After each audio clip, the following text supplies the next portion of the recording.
Amém. E aleluia. Quem está feliz? Glória a Deus. Como não estaríamos felizes cantando na presença dEle e adoração a Ele? Eu espero que eu tenha voz até o final dessa pregação. Estamos numa série intitulada Vida Abundante. Se é a sua primeira vez nessa série, eu sugiro que você volte alguns capítulos lá no YouTube ou no Spotify, e você vai ver que a primeira dessa série falamos sobre saúde física, mental e emocional. A segunda falamos sobre descanso sabático. E a terceira sobre como integrar fé e trabalho. E hoje vamos falar sobre um casamento muito bom. Vamos falar sobre a base da criação, a base da sociedade. Não é à toa que o inimigo tem lutado tanto contra essa instituição tão cara para nós cristãos. E por causa disso, não tem sido raro no nosso gabinete pastoral, nós pastores, esposas de pastores e líderes ouvirem: não admiro mais o meu marido, não amo mais a minha esposa, pastor, perdemos respeito um pelo outro, pastor, eu não aguento mais minha esposa, ela só reclama de mim. Ou frases como: a gente decidiu se separar, ou mesmo: eu vou me separar porque eu quero ser feliz. E essas frases estão cada vez mais comuns, dentro e fora da igreja. O que era muito comum fora, hoje já é comum dentro. Então as estatísticas falam que o índice de divórcio dentro das igrejas já é tão grande quanto lá fora. Agora, diante desses problemas de caminhada, como corrigir essa rota? Sobre isso que a gente vai falar. E a ideia é que nós vamos avaliar o princípio. Vamos voltar na história, lá quando Deus cria Adão e Eva, e como que Ele desenhou para serem os nossos casamentos. Então os problemas que hoje vivemos no casamento, eles existem, porque não vivemos aquilo que Deus desenhou desde o princípio. E de forma resumida, eu quero que você grave essas 3 palavras que vamos falar ao longo dessa noite. Para ter um casamento muito bom, precisamos ter respeito, admiração e parceria. E a gente vai começar olhando para o fato de termos sido criados à imagem e semelhança de Deus, que está lá em Gênesis capítulo 1, verso 26 e 27, diz assim lá na tela: e Deus disse: façamos o ser humano à nossa imagem, conforme a nossa semelhança. Tenha ele domínio sobre os peixes do mar, sobre as aves dos céus, sobre os animais domésticos, sobre toda a terra e sobre todos os animais que rastejam pela terra. Assim Deus criou o ser humano à sua imagem, a imagem de Deus o criou, homem e mulher o criou. Esse é o relato da criação. Moisés está escrevendo um relato a respeito de como Deus criou todas as coisas. Não em detalhes científicos, mas ele está mostrando que Deus criou todas as coisas. E aqui a gente vê em Gênesis capítulo 1, um relato mais geral. Em Gênesis capítulo 2, a gente vê um relato mais específico. E é interessante que você se lembra, né, Deus criando todas as coisas, e no 6º dia da criação, vimos que, lembra, o 7º dia foi o dia de descanso, e no 6º dia ele criou os animais. Mas não só os animais, ele criou a humanidade. Interessante que Moisés relata 8 atos criativos de Deus. Agora ele relata esses atos criativos que estão na tela de uma forma impessoal. Ele diz: haja luz, haja um firmamento no meio das águas, que haja luzeiros no firmamento dos céus. Então Deus fala de uma forma impessoal. Ele usa esse verbo, o verbo haver. Haja, e houve luz, e houve um firmamento, e assim por diante. Agora, no último ato criativo, Deus muda o tom, e Ele torna uma fala mais pessoal. Olha como Ele diz agora: e Deus disse: façamos o ser humano à nossa imagem, conforme a nossa semelhança. Se, com relação à criação, no que diz respeito a céus, terra, animais e etc., Ele diz: haja. Quando Ele vai criar a humanidade, Ele diz: façamos. Isso mostra proximidade, isso mostra envolvimento de Deus com a humanidade. Isso mostra amor. E esse plural, ele tem 3 possíveis respostas do porquê está no plural. A primeira delas é a ideia de plural majestático. É uma palavra difícil para dizer que é uma majestade falando em primeira pessoa, que poderia falar no singular, mas por causa de sua majestade ela fala no plural. Reis poderiam usar esse tipo de artifício. E o judeu vai dizer que está no plural porque Moisés usou o plural majestático. Outros podem dizer que é um diálogo entre Deus e os seres celestiais. E a terceira opção, que provavelmente aqui a maioria daqui crê, é a ideia de que é um diálogo entre o Deus Trino. O Deus Pai, o Deus Filho e o Deus Espírito estão conversando entre si, dizendo: vamos fazer a humanidade. Agora, nesse relato de Gênesis capítulo 1, algumas Bíblias vão dizer: façamos o homem, mas o que está querendo dizer aqui nessa parte é: façamos a humanidade. Não há um relato específico em Gênesis 1 sobre a criação do homem do gênero masculino. Em Gênesis capítulo 2, a gente já vai ver, sim, há essa diferença, mas aqui é a humanidade.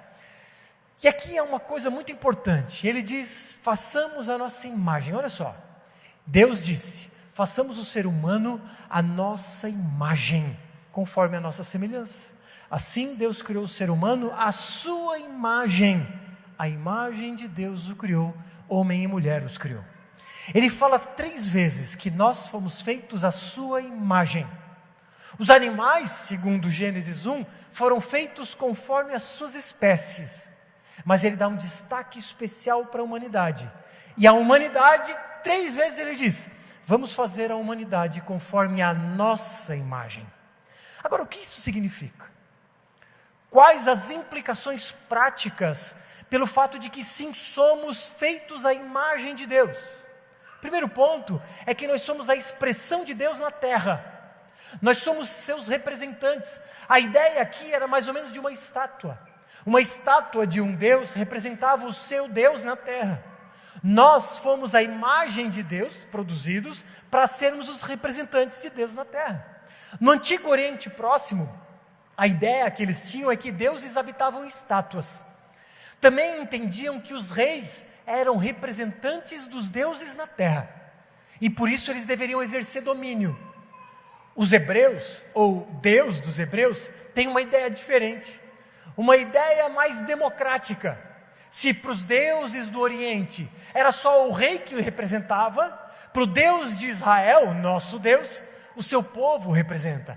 Então a ideia bíblica é de que nós todos, não só reis, sacerdotes, profetas, etc., todos nós representamos Deus na terra. Portanto, todos nós temos o papel de fazermos o domínio sobre a criação.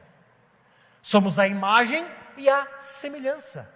E o fato de sermos a semelhança significa que não somos iguais, significa que existe uma distinção, significa que não somos deuses.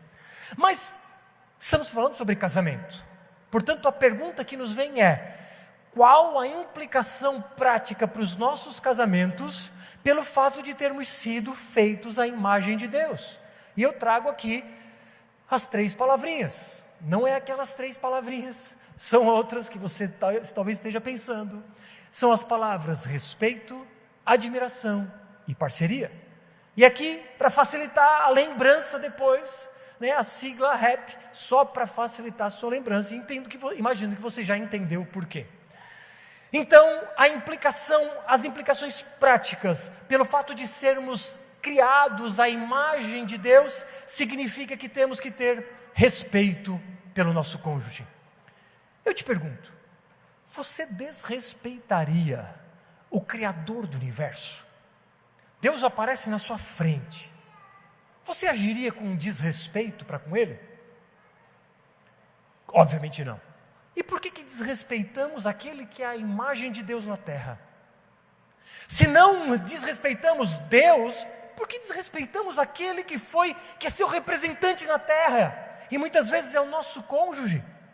Eu tenho certeza que você, homem, se a sua esposa fosse filha de um líder de uma facção criminosa, que anda de R15 para cima, você não desrespeitaria em nada. E por que desrespeitamos o nosso cônjuge, que é um representante de Deus na terra? E talvez você esteja se perguntando, será que eu desrespeito? Será que não? E eu quero trazer algumas ideias sobre o que é desrespeitar o cônjuge. Eu quero colocar luz para que a gente olhe para cada um a sua vida, e não é para cutucar, é para você olhar para si, a não ser que seja para cutucar dizendo, eu sou esse, né? Nós desrespeitamos o cônjuge por meio da comunicação, quando temos discussões ofensivas, quando interrompemos frequentemente, não deixando ele falar, quando não deixamos o outro dar a sua opinião, a nossa é que tem que valer. Desrespeitamos quando não apoiamos emocionalmente, quando ignoramos o seu sentimento, quando fazemos pouco caso de sua ferida, quando não damos suporte nos momentos difíceis, quando fazemos pouco caso até das suas conquistas, não fez mais que a sua obrigação. Quando desrespeitamos, quando não apoiamos na tomada de decisão, quando, por exemplo, não consultamos o outro para tomar decisões que vão impactar a nossa família, quando não nos importamos com a opinião do outro na tomada de decisão que vão repercutir na nossa história, ou muitas vezes quando queremos controlar tudo, deixa que eu sei o que fazer. Desrespeitamos no que diz respeito à confiança, quando, por exemplo, não damos a senha do nosso celular para o outro. O que você está escondendo? Ou quando queremos controlar cada passo do outro, descansa, confia.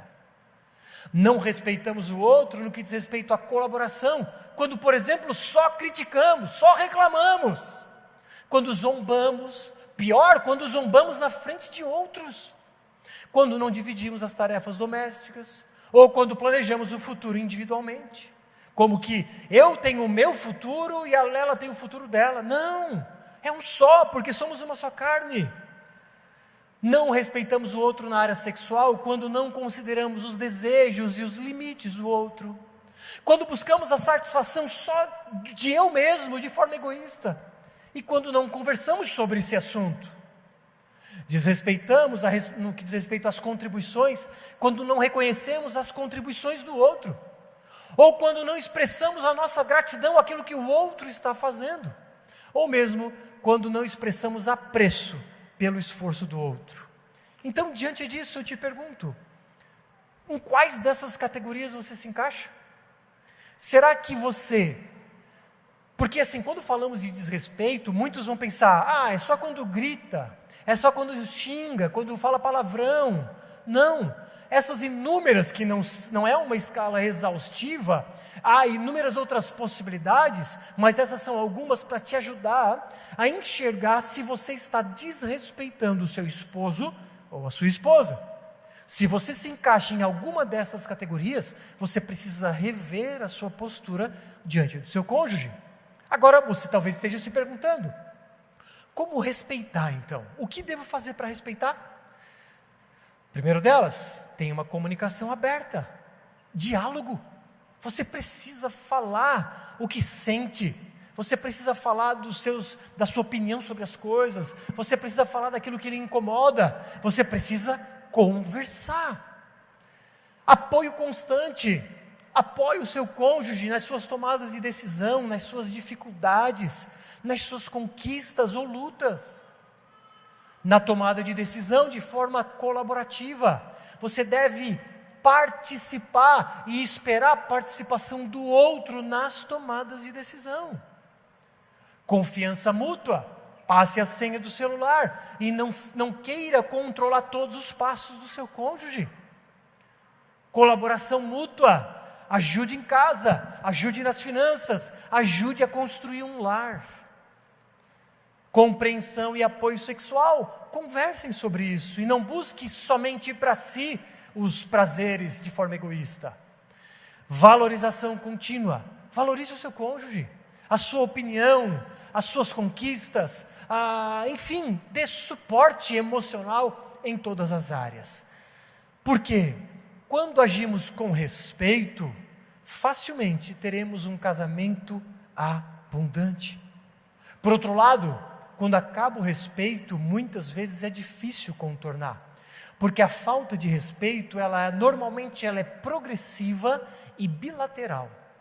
quando entra na linha, quando avança a linha da falta de respeito, a tendência é que só piore. E a tendência é que essa falta de respeito seja dos dois lados. E o respeito é a base do amor. O amor se constrói, o amor se nutre. Acabou o amor, mas ainda existe respeito, é fácil restaurar o casamento, irmãos.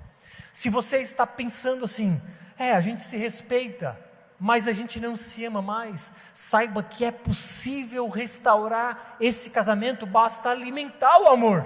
O amor é como uma planta que se nutre.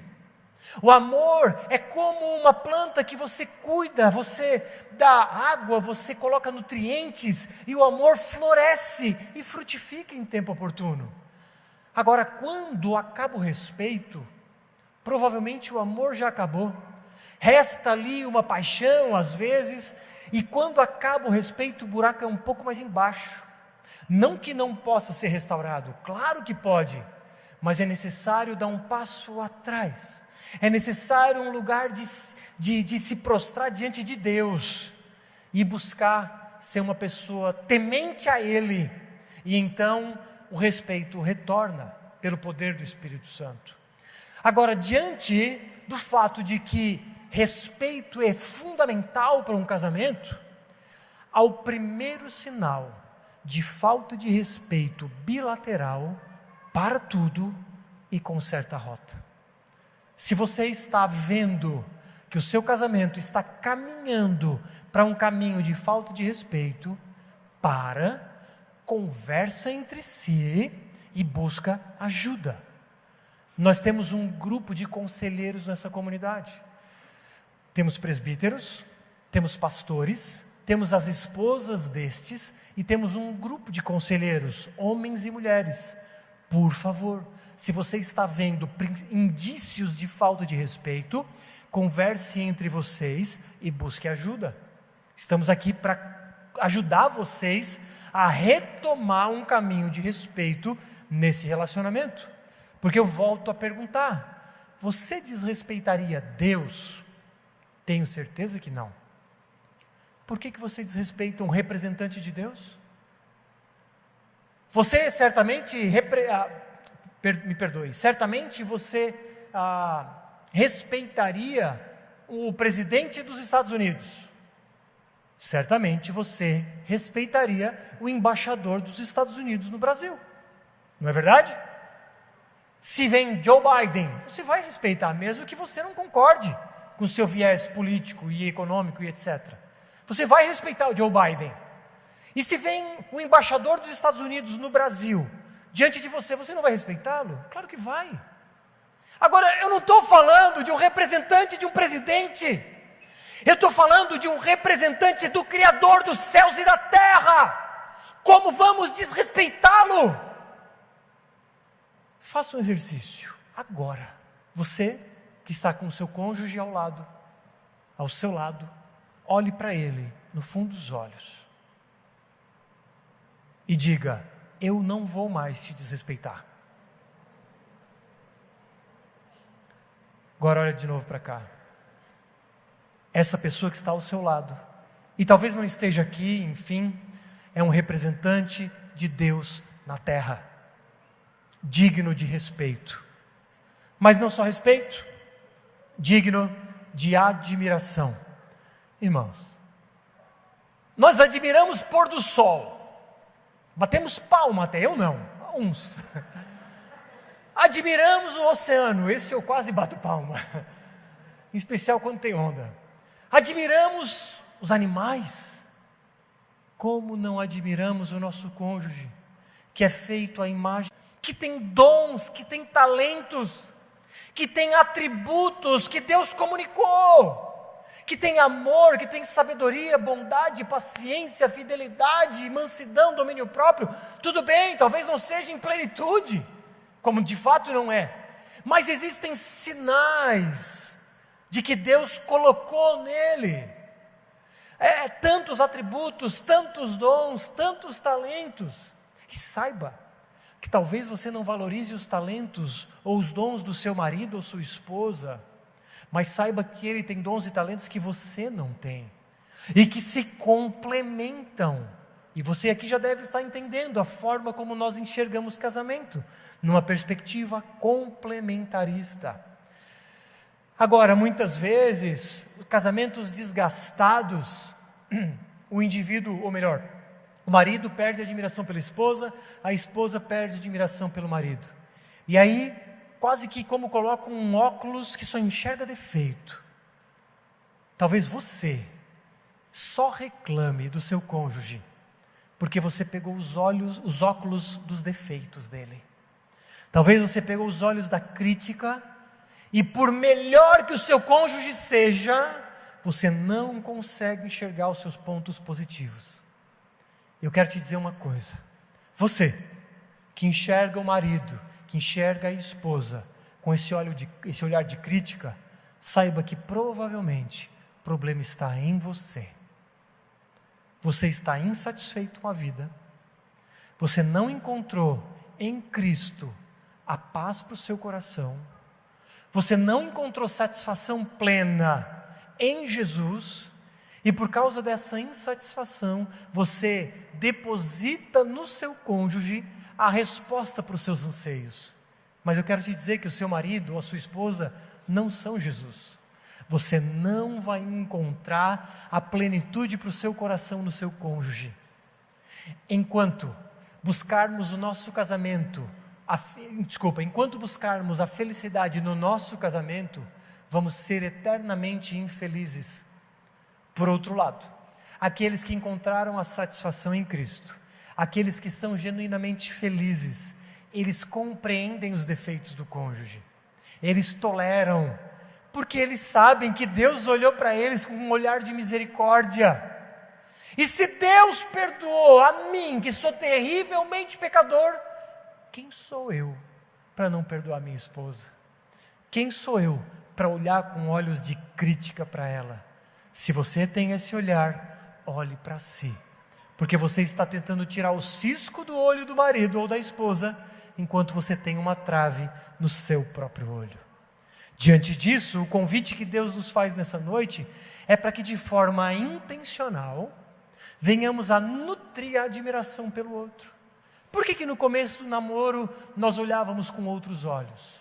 Vamos olhar com esses mesmos olhos. Intencionalmente você precisa buscar os seus dons do outro, as qualidades, não os defeitos. Eu não estou dizendo para colocar a sujeira para baixo do tapete, eu estou dizendo para olhar com olhos de graça, com olhos de misericórdia. Agora, por outro lado, há muito motivo para de fato existir essa falta de admiração. Agora a minha fala é para que nós venhamos a nutrir em nós mesmos, para que o outro venha nos admirar. Ficou meio confuso a fala, mas enfim. A ideia é que homens restaurem o símbolo da masculinidade e mulheres restaurem o símbolo da feminilidade, para que o seu marido a admire, para que a sua esposa o admire. Então, esses símbolos que o mundo lá fora faz questão de perverter, e a questão de símbolos, irmãos, ela é fundamental para a nossa compreensão. A questão de simbologia, ela vem antes mesmo da comunicação. E quando pensamos, o que é um homem? Percebe que até as mídias sociais, a TV, estão querendo perverter a figura de um homem? Estão colocando uma figura bizarra, e das mulheres também. Quais são então esses símbolos de masculinidade e feminilidade que precisam ser restaurados? Então a gente olha para a palavra e vê que lá em Gênesis capítulo 2, verso 15, diz assim: o Senhor Deus tomou o homem e colocou no jardim do Éden para cultivar e guardar. Homens, vocês, ou melhor, nós, precisamos trazer para nós a nossa responsabilidade, e só assim as nossas esposas vão olhar para nós com um olhar de admiração. Outras palavras, além do cultivar e guardar, poderíamos dizer, aos homens temos a responsabilidade de prover e proteger. Provisão, alimento físico. Mulheres podem trabalhar, ou não, é escolha da família.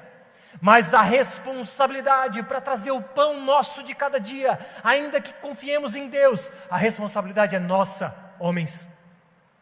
Mas também o alimento espiritual, homens, nós somos os sacerdotes do nosso lar. Você precisa ser o responsável por trazer o alimento espiritual para a sua casa. Você conduz a sua casa na palavra, você conduz a sua casa na oração, você traz a sua família para o culto. E se a sua esposa diz, não estou a fim de ir no culto, e você não se posiciona, você é um frouxo.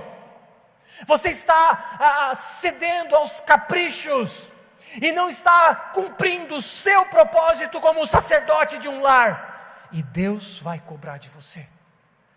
Alimento físico e alimento espiritual é nossa atribuição de provisão, mas também proteção. Protegemos fisicamente falando. Matamos barata,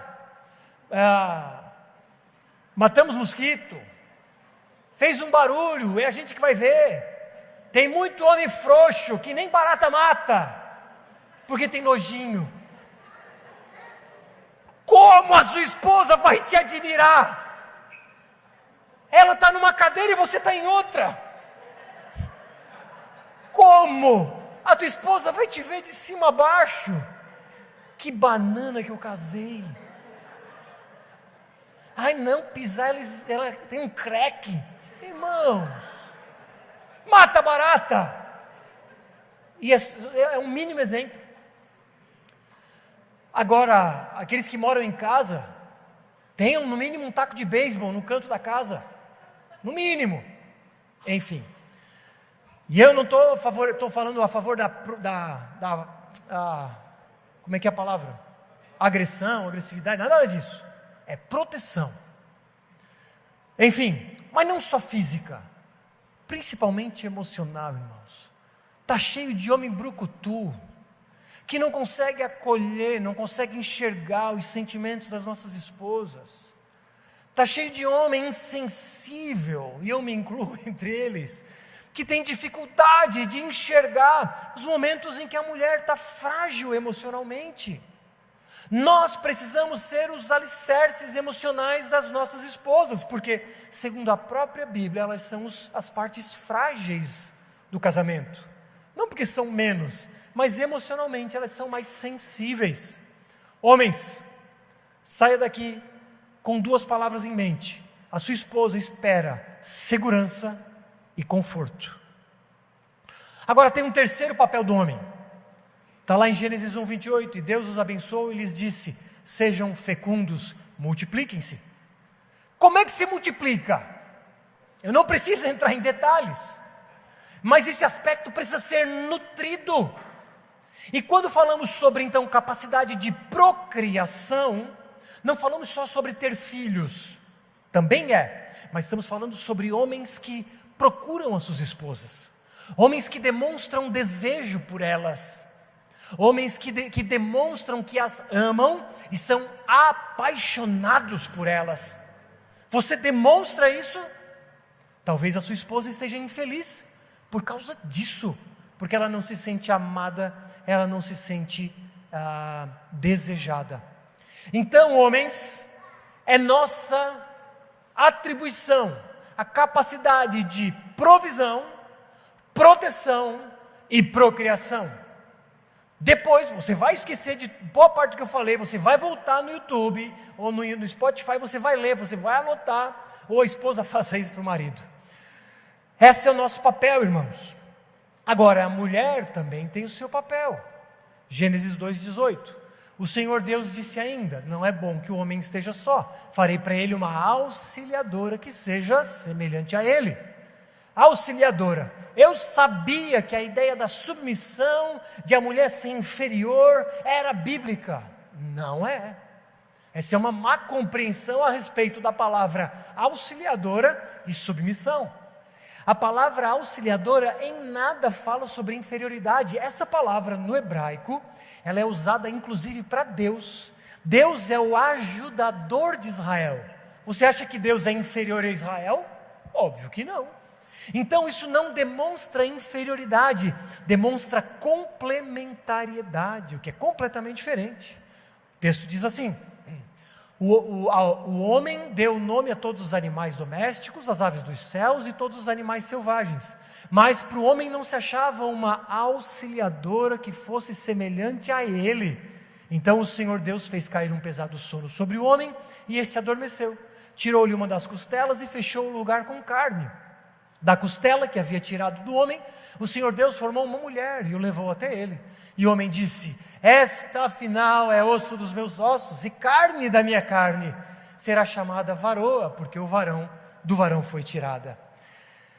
Percebe que Adão, em algum momento, porque aqui em Gênesis 2 é um relato mais específico, mais detalhado, Deus cria primeiro o homem. E é interessante que Adão experimentou a vida sem uma mulher, e ele viu que não era bom. Essa auxiliadora era semelhante a ele, como vimos no texto, não igual. Por que Deus não criou um outro Adão, o João? Adão, está aqui o João. Divirtam-se. Eles iam jogar bola, eles iam brigar no par ou ímpar, eles iam disputar um monte de coisa, iam ser brother, só brother. Por que Deus não criou outros animais? Não dava. Deus precisava criar uma mulher semelhante, não igual, mas também não inferior. Olha o que Matthew Henry fala a respeito da mulher, que eu achei fantástico. A mulher não é feita de sua cabeça, ou seja, da cabeça do homem, para estar acima dele, nem de seus pés para ser pisada por ele, mas de seu lado para ser sua correspondente, de debaixo do seu braço para ser protegida, e de perto do seu coração para ser amada. Amor, essa é para ti. Irmãos, mulheres precisam ser protegidas, cuidadas, amadas, e eu poderia resumir isso numa palavra chamada lideradas. Elas precisam se sentir inspiradas por nós. Nós damos a direção para onde a nossa família vai, sob conversas com ela, é claro. E as mulheres, elas são as nossas auxiliadoras. E uma palavra muito legal para traduzir do hebraico para o português, ao invés de auxiliadora, é a palavra aliada. A palavra aliado, ela não mostra um perfil de inferioridade, mas ela mostra alguém junto para uma missão. Inclusive é uma palavra usada em contexto de guerra. Os Estados Unidos se aliaram a Israel na luta contra o Hamas. São países aliados, não é um superior ao outro. Portanto, a ideia de aliados mostra que a Lela é minha aliada em pé de igualdade, apenas com funções diferentes no cumprimento de uma missão. Agora, então, como que a mulher é aliada? Como que ela é auxiliadora? Ela tem que ter a capacidade de duas coisas: cuidar e transformar. A mulher, capacidade de cuidar, você sabe, a mulher cuida do marido, ela cuida do marido, ela dizendo: amor, já marcou no médico? Amor, já foi no mercado? Amor, deixa eu ver a tua roupa, como é que está? Todas essas coisas. Amor, acho que tem que comprar uma pomadinha, sabe? As mulheres cuidam da gente, cuidam dos filhos. Lá em casa, quem faz bagunça sou eu, junto com as meninas. A Lela acha ruim e tal, mas daí é papel dela achar ruim a bagunça que eu faço. O meu papel é ser parceiro delas, é brincar. Hoje à tarde a Laura disse: papai, vem aqui no quarto que eu quero te mostrar um negócio. Aí a Lela perguntou: por que eu não posso ir? Porque eu acho que tu vai se assustar. E aí então ela queria mostrar um malabarismo que ela conseguiu fazer, e eu sou o amigo dela. Agora, quem é que cuida? Quem é que escolhe a roupa para vir no culto? Quem é que penteia o cabelo? Quando me pede essa função de escolher roupa, é problema, vai dar problema. Eu digo: Laura, escolhe tu. Pentear cabelo é problema, a gente ajuda, mas a responsabilidade maior é da esposa. O cuidado com a casa, eu nem precisava falar sobre isso, mas é muito óbvio que mulheres, nós homens não enxergamos o que você enxerga, e aquilo que a gente enxerga com outros olhos. A gente não enxerga que é bagunça, a gente enxerga que é coisa prática, é diferente. Não guardar a louça do escorredor é prático, vou voltar a usar daqui a pouco. Não arrumar a cama é questão de prática. Vamos desarrumar à noite, já deixa assim. A roupa, eu volto do culto, tiro, troco de roupa, eu digo, essa roupa não está suja para lavar e nem limpa para guardar. Ela vai para esse lugar, lá no meu escritório, pelo jeito não é só lá em casa que é assim. E ela fica lá no escritório tomando um ar. Depois de tomar um ar, 5 ou 6 dias, a gente reavalia. Agora talvez ela esteja suja para botar para lavar. E assim vai, né? Isso funciona com comida, né? Sobrou comida. Poxa, ela não está estragada para jogar fora, mas também não estou afim de comer agora, eu vou guardar. Para que eu guardo na geladeira? Para esperar ela ficar velha para depois jogar fora? Brincadeiras à parte, irmãos. Nós homens, mulheres, não temos o olhar gracioso e detalhista que vocês têm. A maioria de nós não tem. A Lela vai lá e pega, tem umas árvores lá em casa, tem praticamente um pomar. Se você talvez pense que a nossa casa é uma fazenda, não, é um terreno que a cada 1 metro quadrado tem uma árvore frutífera. Mas a Lela vai lá, colhe um matinho, enfim, bota num vaso e fica uma decoração. E eu digo, nossa, esse verde fez a diferença. Mas eu jamais imaginaria que colocar um verde ali faria diferença. Esse é o papel da mulher. Ela cuida então das condições para que o marido lidere. Agora tem um outro ponto. Mulheres precisam cuidar de vocês mesmas. Aquela camiseta de vereador da eleição passada não rola mais. Como é que o seu marido vai mostrar desejo por você? Aquela camiseta desbeiçada. Coloca um perfume, coloca um hidratante. Eu posso dar umas dicas de hidratante para vocês. Sei lá, vá no salão. Se não dá para ir no salão, arrume o cabelo em casa. Faça suas unhas. Não tenho dinheiro para ir no salão fazer a unha. Faça em casa. Até a Laura faz as próprias unhas. Você também sabe fazer. Enfim, cuide-se. Você precisa cuidar, porque a minha esposa sempre diz, vocês homens são visuais. E ela tem razão. Nós somos conectados por aquilo que a gente vê. Às vezes também por aquilo que a gente cheira. Enfim, mulheres, cuidem-se do visual e de tudo mais.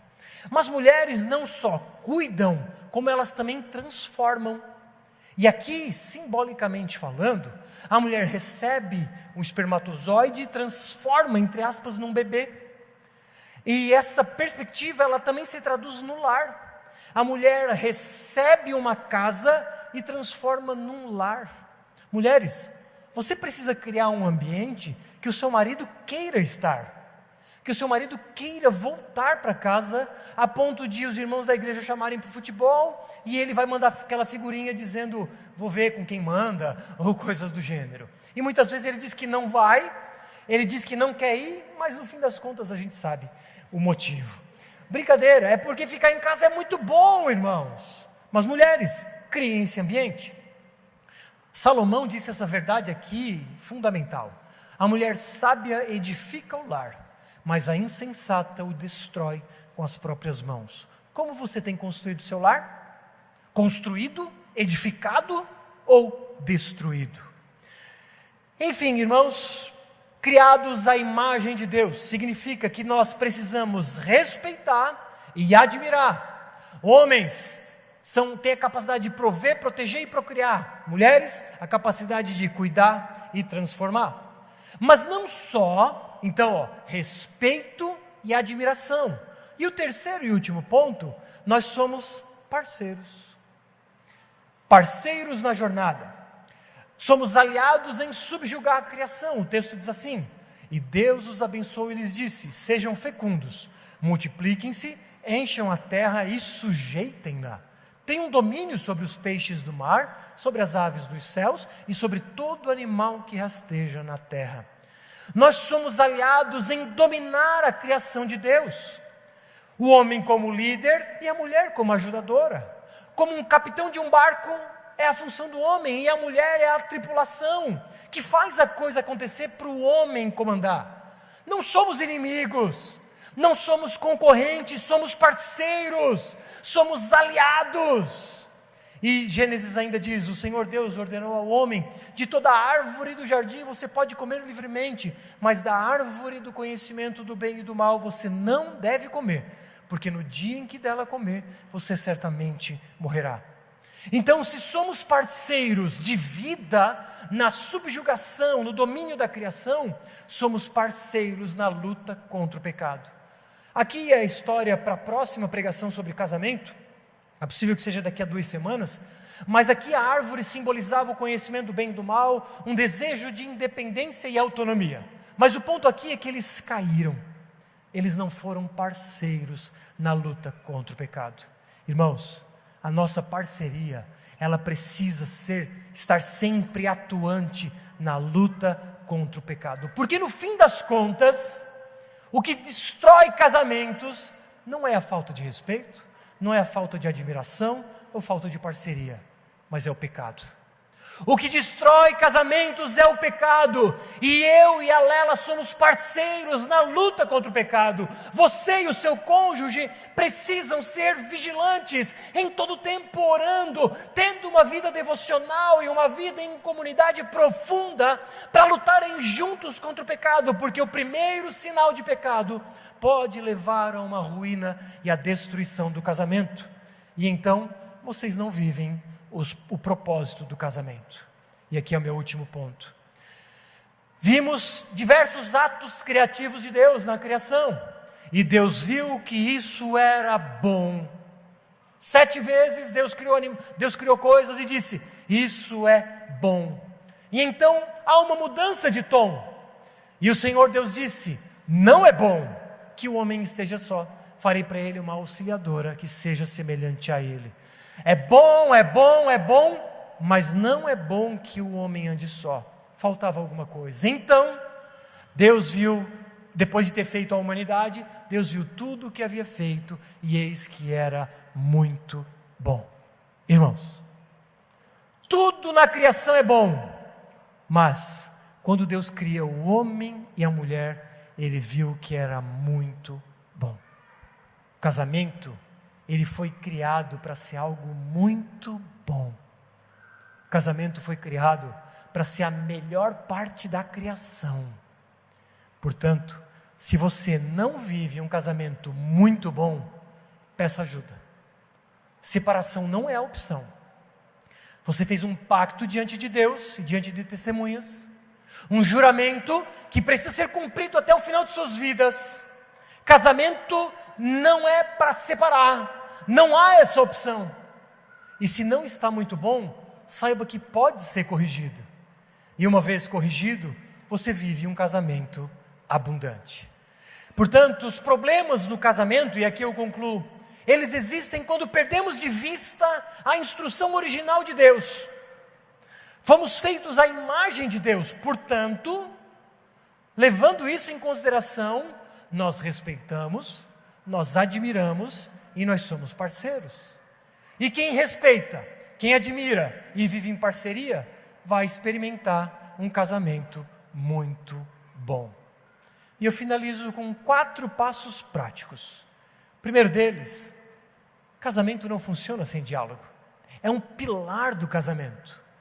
Então, quando você se sente desrespeitado, de uma forma muito leve e tranquila, diga: amor, eu não gostei do que tu falou. Ou por outro lado, fale do quanto você admira, e talvez você não demonstre isso, mas seja intencional em dizer: amor, como tu estás bonita.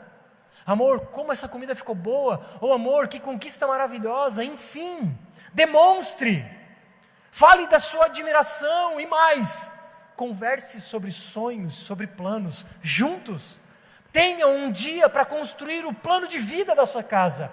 Próximo fim de semana, eu e a Lela vamos deixar as crianças com os meus pais e vamos para o meio do mato, lá para Treviso, para construir o nosso sonho de vida. A gente vai construir um plano para a nossa família, para os próximos 5, 6 anos.